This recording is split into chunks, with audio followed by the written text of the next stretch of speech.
Pilipino sa pambansang kalayaan at pagkakaisa sa panulat ni Pat D. Villafuerte. Bawat buhay, masaya at malungkot, magulot, makulay, ay nakalimtas sa pahinaan ng kasaysayan.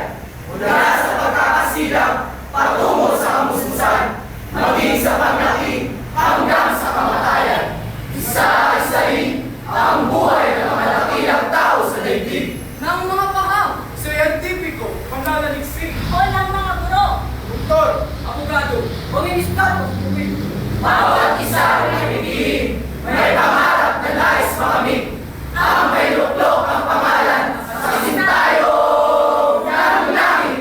At isama sa mga bituin di masungkit-sungkit. Isa, isa, isa ang diwa kanila pinapantay. Isa, isa, isa ang bituin sa puso nila'y bumubuhay. Isa rin ang himig na kanilang iniiyaw. Kami palayain! kami palayain! Palayain, palayain, palayain! Buhay kong minamahal.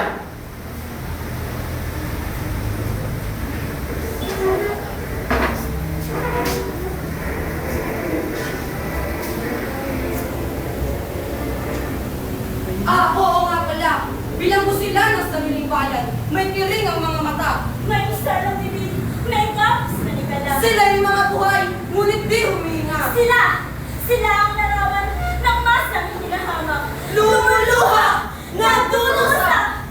Sa bawat panahon, sa bawat kasaysayan, sa bawat henerasyon, may palawakan ng isip, may palitan ng paniniwala, may tagisang pag-ulit. Maging ito'y magbuha ng tuwa, ng lungkot, ng galit.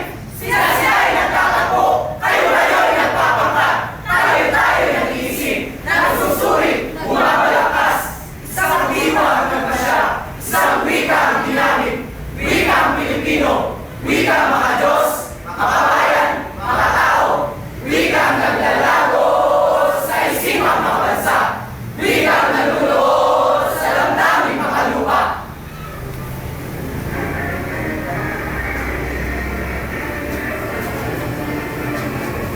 paano yung zoom to?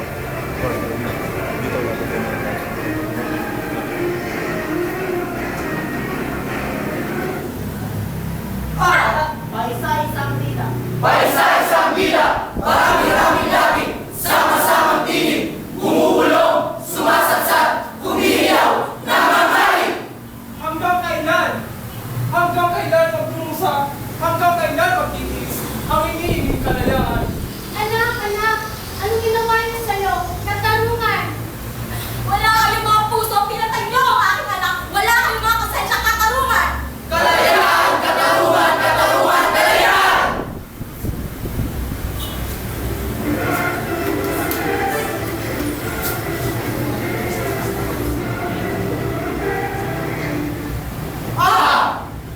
Kawalan ng katarungan. Kailan kaya lalaya itong mahal na bayan? Hanggang kailan susukatin? Buhayin man ang isang puso, mawalan man ang hininga, ngunit bakit ang di raw makabayan ay hindi raw makahinga? Hanggang kailan buhay? Ang tinupad ng aking laban, ang tinupad ng aking talino, ngunit hindi mo maaakit ang aking pusong Pilipino. Aking pusong Pilipino, hanggang kailan maaking? Layang mangusap, layang sumulat, layang mabuhay, layang manalig, layang malakak, layang imagsik, mag-imagsik, mag-imagsik, mag-imagsik. Kasaysayan pala'y magbabago isang saglit.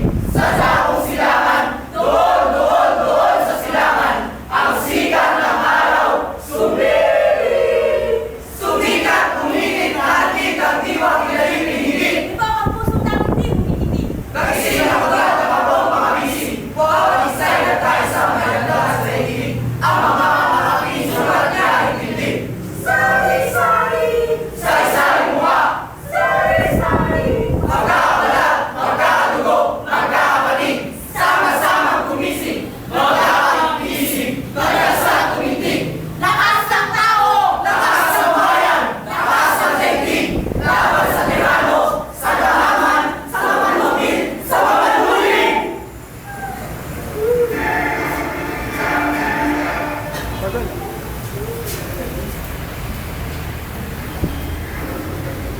Pangkat-pangkat, sama-sama, kahit bisig bawat isa. Kilala at di kilala. Kaaway at di kaaway. Mayam at mahirap. Matalino at mga aktivista at militar. Nagkais ang ganap sa isang piting kapangapangarap.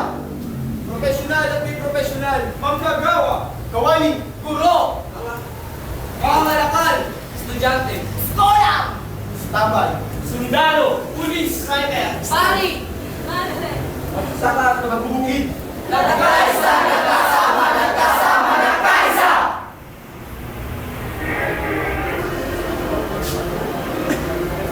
Standby.